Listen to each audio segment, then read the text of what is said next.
Problem 2. Is there a way to extricate thought from the state model? Proposition 4. The exteriority of the war machine is attested to, finally, by Nomadology. Thought contents are sometimes criticized for being too conformist, but the primary question is that of its form. Thought as such is already in conformity with a model that it borrows from the state apparatus, and which defines for it goals and paths, conduits, channels, organs, an entire organon. There is thus an image of thought spanning all thought, which is the special object of a noology, and which is like the state form developed in thought. And this image has two heads, corresponding to the two poles of sovereignty, the imperium of true thinking, operating by magical capture, seizure, or binding, constituting the efficacity of a foundation. A republic of free spirits, proceeding by pact or contract, constituting a legislative and juridical organisation, carrying the sanction of a ground. These two heads are in constant interference in the classical image of thought. A, quote, republic of free spirits whose prince would be the idea of the supreme being, end quote. And if these two heads are in interference, it is not only because there are many intermediaries and transitions between them, and because the first prepares the way for the second, and the second uses and retains the first, but also because, antithetical and complementary, they are necessary to one another. It is not out of the question, however, that in order to pass from one to the other there must occur, between them, an event of an entirely different nature, one that hides outside the image, takes place outside. But confining ourselves to the image, it seems that it is not simply a metaphor when we are told of an imperium of truth and a republic of spirits. It is the necessary condition for the constitution of thought as principle, or as a form of interiority, as a stratum. It is easy to see what thought gains from this, a gravity it would never have on its own, a centre that makes everything, including the state, appear to exist on its own efficacity or on its own sanction. But the state gains just as much. Indeed, by developing in thought in this way, the state form gains something essential, an entire consensus. Only thought is capable of inventing the fiction of a state that is universal by right, of elevating the state to the level of the universality of law. It is as if the sovereign were left alone in the world, spanned the entire ecumenon, and now dealt only with actual or potential subjects. It is no longer a question of powerful extrinsic organizations, nor of strange bands.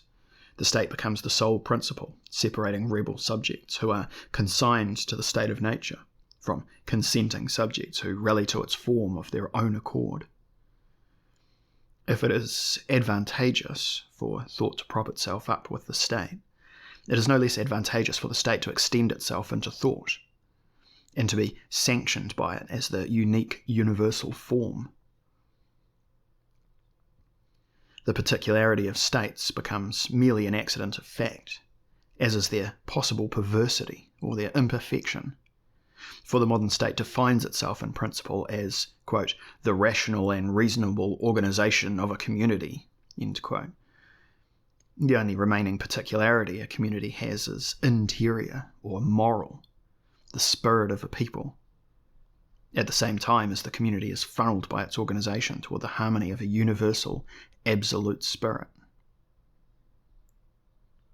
The state gives thought a form of interiority, and thought gives that interiority a form of universality.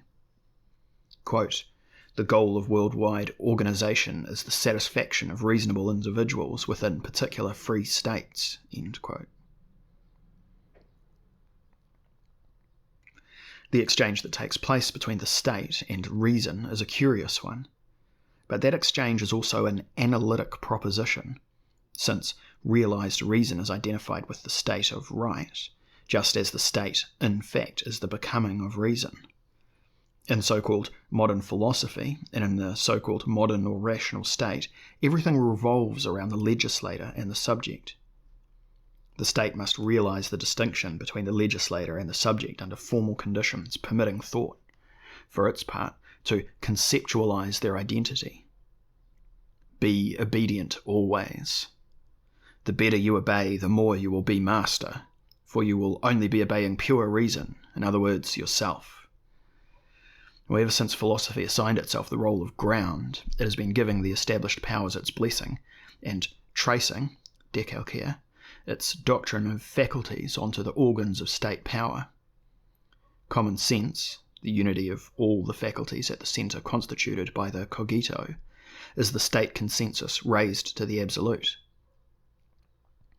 This was most notably the great operation of the Kantian critique, renewed and developed by Hegelianism. Kant was constantly criticizing bad usages, the better to consecrate the function. It is not at all surprising that the philosopher has become a public professor or state functionary.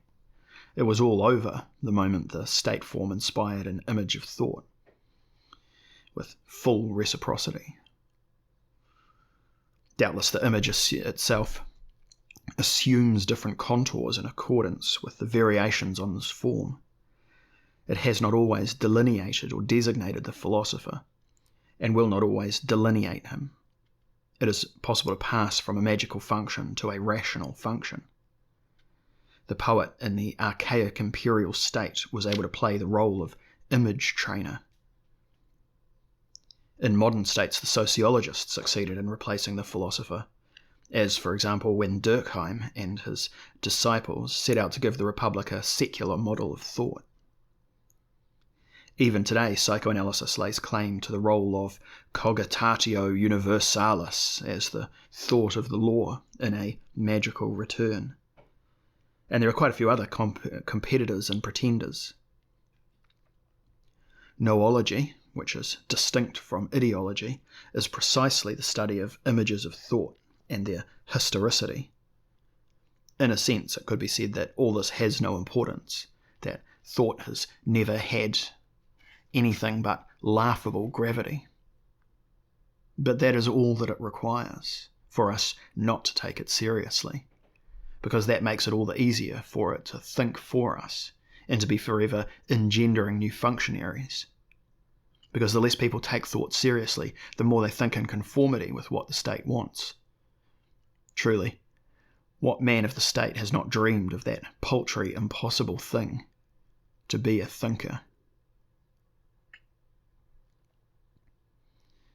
But noology is confronted by counter-thoughts, which are violent in their acts, discontinuous in their appearances, and the existence of which is mobile in history. These are the acts of a private thinker, as opposed to the public professor, Kierkegaard, Nietzsche, or even Chestov. Wherever they dwell, it is the steppe or the desert. They destroy images. Nietzsche's Schopenhauer as educator is perhaps the greatest critique ever directed against the image of thought and its relation to the state. Private thinker, however, is not a satisfactory expression because it exaggerates interiority when it is a question of outside thought. To place thought in an immediate relation with the outside, with the forces of the outside, in short, to make thought a war machine, is a strange undertaking, the precise procedures of which can be studied in Nietzsche. The aphorism, for example, is very different from the maxim, for a maxim in the Republic of Letters is like an organic state act, or sovereign judgment, whereas an aphorism always awaits its meaning from a new external force, a final force that must conquer or subjugate it, utilize it. There is another reason why private thinker is not a good expression. Although it is true that this counter-thought attests to an absolute solitude, it is an extremely populous solitude, like the desert itself, a solitude already interlaced with a people to come, one that invokes and awaits that people. existing only through it, though it is not yet here. Quote, "We are lacking that final force. In the absence of a people to bear us, we are looking for that popular support." End quote. Every thought is already a tribe, the opposite of a state, and this form of exteriority of thought is not at all symmetrical to the form of interiority. Strictly speaking, symmetry only exists between different poles or focal points, foyers, of interiority. But the form of exteriority of thought, the force that is always external to itself, or the final force, the nth power, is not at all another image in opposition to the image inspired by the state apparatus. It is rather a force that destroys both the image and its copies, the model and its reproductions. Every possibility of subordinating thought to a model of the true, the just, or the right, Cartesian truth, the Kantian just, Hegelian right, etc. A method is the striated space of the cogitatio universalis, and traces a path that must be followed from one point to another. But the form of exteriority situates thought in a smooth space that it must occupy without counting, and for which there is no possible method, no conceivable reproduction, but only relays, intermezzos, resurgences. Thought is like the vampire. It has no image, either to constitute a model of or to copy. In the smooth space of Zen, the arrow does not go from one point to another, but is taken up at any point to be sent to any other point, and tends to permute with the archer and the target. The problem of the war machine is that of relaying, even with modest means, not that of the architectonic model or the monument. An ambulant people of relayers, rather than a model society. Quote, "Nature propels the philosopher into mankind like an arrow. It takes no aim, but hopes the arrow will stick somewhere.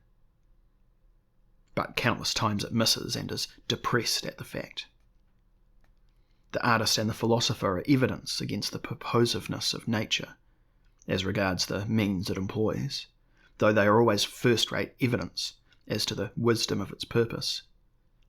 They strike home at only a few, while they are thought to strike home at everybody. And even these few are not struck with the force with which the philosopher and artist launch their shot." End quote.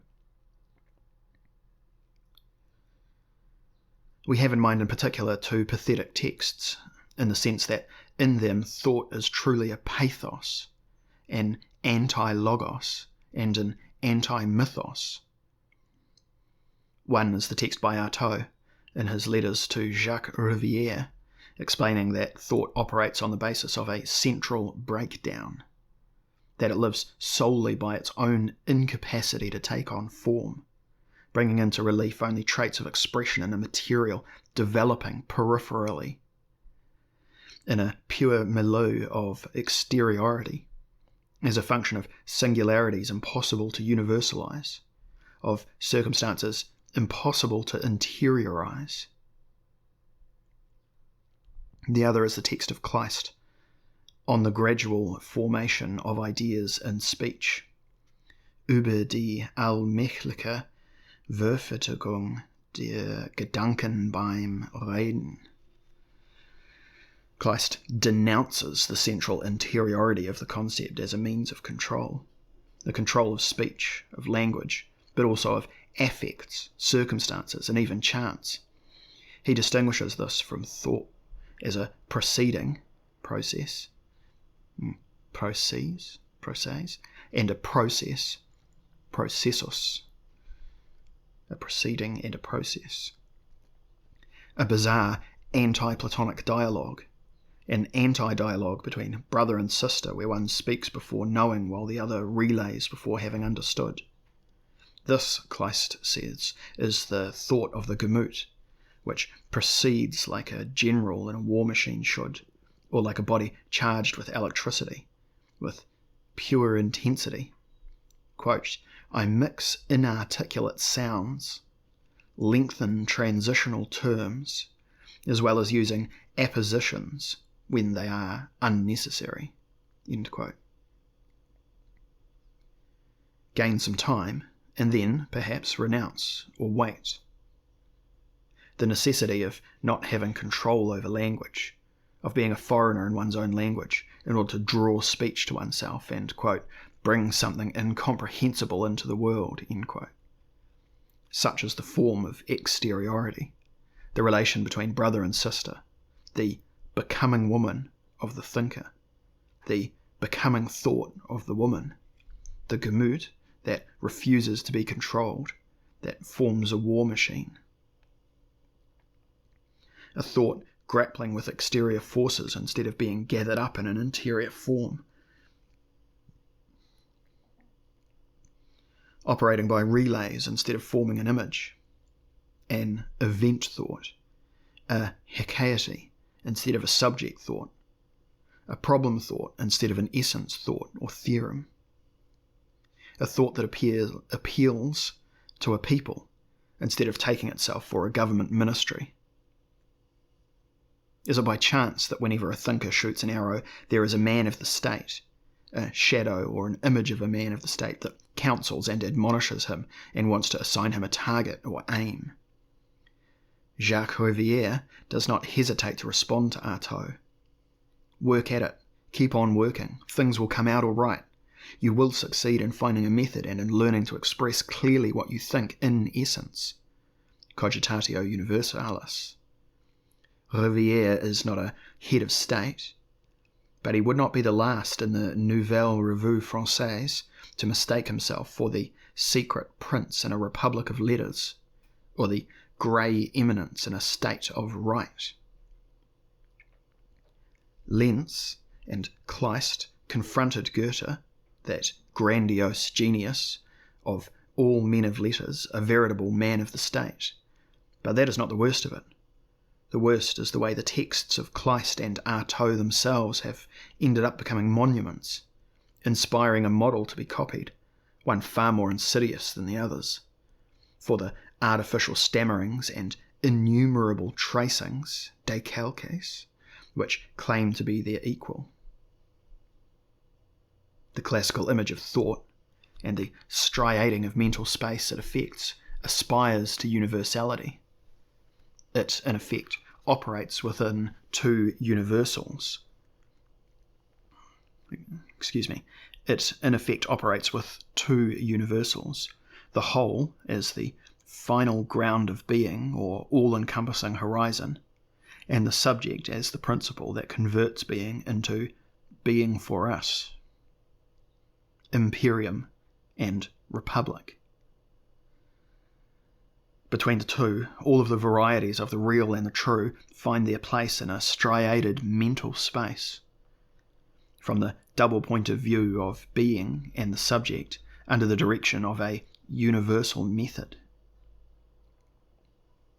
It is now easy for us to characterize the nomad thought that rejects this image and proceeds otherwise. It does not ally itself with a universal thinking subject, but on the contrary with a singular race, and it does not ground itself in an all-encompassing totality, but is on the contrary deployed in a horizonless milieu that is a smooth space, steppe, desert, or sea. An entirely different type of adequation is established here, between the race defined as tribe and smooth space defined as milieu. A tribe in the desert instead of a universal subject within the horizon of all-encompassing being. Kenneth White recently stressed the dissymmetrical complementarity between a tribe race, the Celts who feel they are Celts, and a space milieu, the Orient, the Gobi Desert. White demonstrates that this strange composite, the marriage of the Celt and the Orient, inspires a properly nomad thought that sweeps up English literature and constitutes American literature. Immediately we clearly see the dangers, the profound ambiguities that inhere in this enterprise, as if each effort and each creation faced a possible infamy. 4. What can be done to prevent the theme of a race from turning into a racism, a dominant and all-encompassing fascism, or into a sect and a folklore, micro-fascisms? And what can be done to prevent that oriental pole from becoming a fantasy that reactivates all the fascisms in a different way, and also all the folklores, yoga, Zen, and karate? It is certainly not enough to travel to escape fantasy, and it is certainly not by invoking a past, real or mythical, that one avoids racism. But here again the criteria for making the distinction are simple. Whatever the de facto mixes that obscure them at a given level, at a given moment. The tribe race exists only at the level of an oppressed race, and in the name of the oppression it suffers, there is no race but inferior, minoritarian. There is no dominant race. A race is not defined by its purity, but rather by the impurity conferred upon it by a system of domination. Bastard and mixed blood are the true names of race. Rimbaud said it all on this point. Only he can invoke race who says, quote, "I have always been of an inferior race. I am of an inferior race for all eternity. There I am on the Breton shore. I am a beast, a nigger. I am of a distant race. My ancestors were Norsemen." End quote. In the same way that race is not something to be rediscovered, the Orient is not something to be imitated. It only exists in the construction of a smooth space, just as race only exists in the constitution of a tribe that peoples and traverses a smooth space. All of thought is a becoming, a double becoming, rather than the attribute of a subject and the representation of a whole.